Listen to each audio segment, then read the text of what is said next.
وزارت صحت عامه امارات اسلامی افغانستان متعهد است که تمام شهروندان افغانستان به شمول کودکان و نوجوانان باید به خدمات صحت روانی دسترسی داشته باشند. این کار از طریق ادغام خدمات صحت روانی در مراکز صحی ابتدایی و ثانوی، بهبود کیفیت این خدمات و همکاری بین سکتورهای مختلف به ویژه وزارت معارف و وزارت کار و امور اجتماعی ممکن می‌گردد. هیچ کس نباید به دلیل فقر، محدودیت‌های جغرافیایی یا سایر عوامل از این خدمات محروم بماند.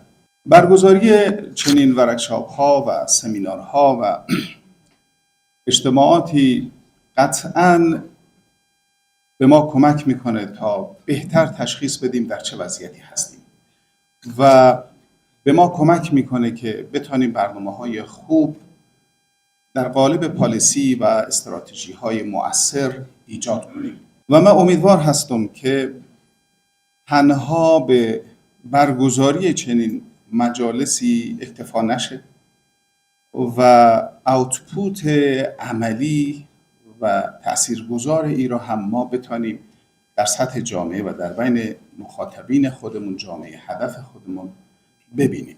افغانستان در نتیجه 4 دهه جنگ و درگیری، مهاجرت‌ها، بیجاشدگی‌های داخلی، بحران‌های بشری، بی‌ثباتی سیاسی و چالش‌های اجتماعی اقتصادی و فقر نه تنها سلامت روان بزرگسالان آسیب دیده، بلکه این وضعیت باعث افزایش مشکلات روانی و اجتماعی در میان کودکان و نوجوانان نیز گردیده است. وقتی که به اعداد و ارقام توجهی داشته باشیم و نگاهی بیندازیم، واقعا جهان رو جای ناامنی احساس می‌کنیم، خصوصاً برای اطفال و نوجوانان.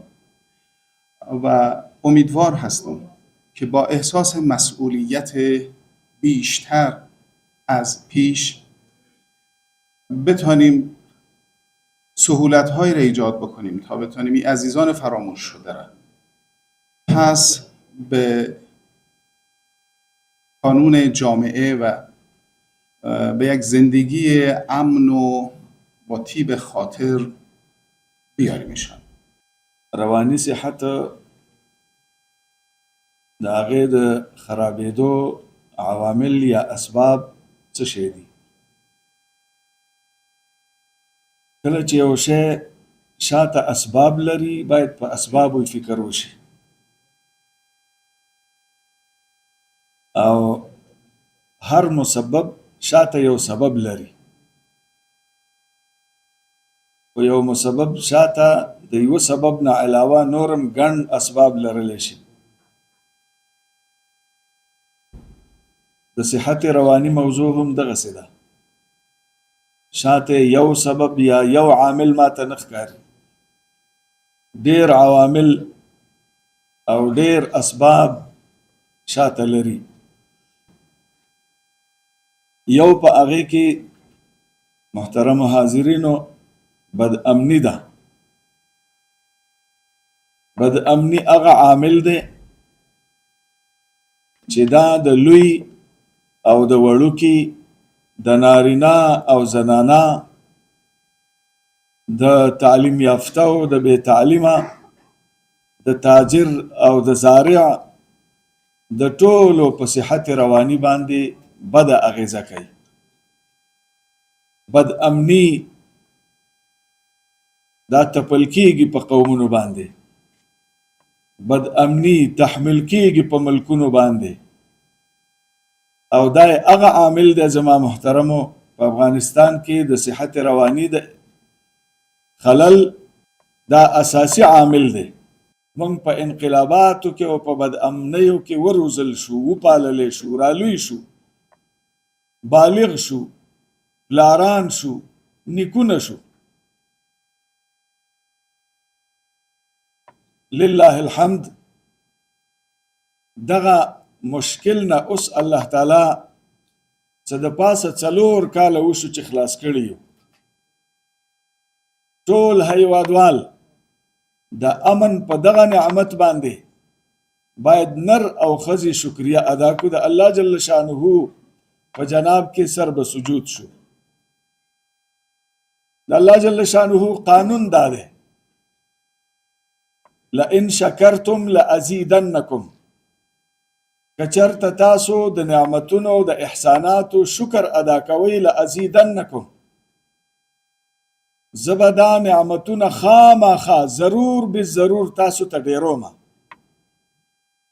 او زیادت د نعمتونو او دوام د نعمتونو د حصول د نعمت نه رستو ډیر مهم دی.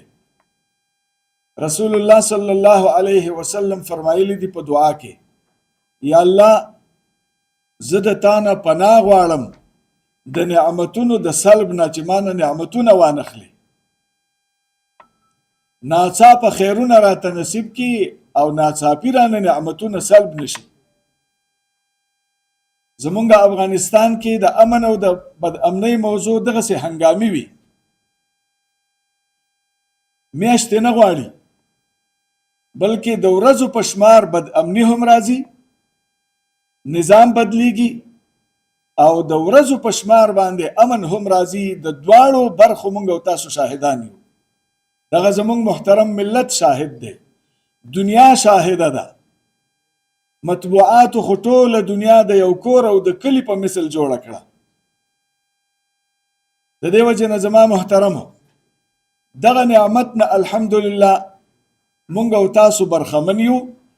باید مسلسل د دې نعمت شکریه ادا کو او چاته اجازه ورنکو چې زمونږ دغه په ډېرو قربانیو لاسته راغلی امن هغه اخلال شي. بل مزمن امراض دي، هغه امراض چې مریض ته دا تأثر ورکړی شوی چې ته نه روغېږي. د دې مرض نه او د دې نه پلانۍ مړه ده، د دې نه پلانۍ مړه ده، بس هغه سړی زغر کېږي.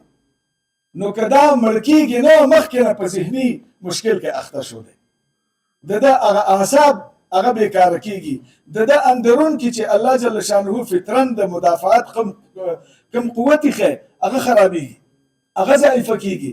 نو که ته ډېر انټیبایاټیک ورکې، چېرته انټیبایاټیک او چېرته هغه فطري استعداد او قوت مدافعت، دا ډېر فرق لري. او کورني اختلافات هغه د کور د افرادو ترمنځ د ډپریشن او د ټینشن سبب ګرځي. د عبادت او د ذکر خلا دا سړی د صحت رواني په مشکلاتو کې اخته کوي. هغه خلک چې د هغوی په ژوند کې ذکر نشته، منځ نشته، عبادت نشته دی، دوی د تجربه وکړي هغوی بېقراره دي، کله څه کوي کله څه کوي، بېهوده حرکتونه کوي.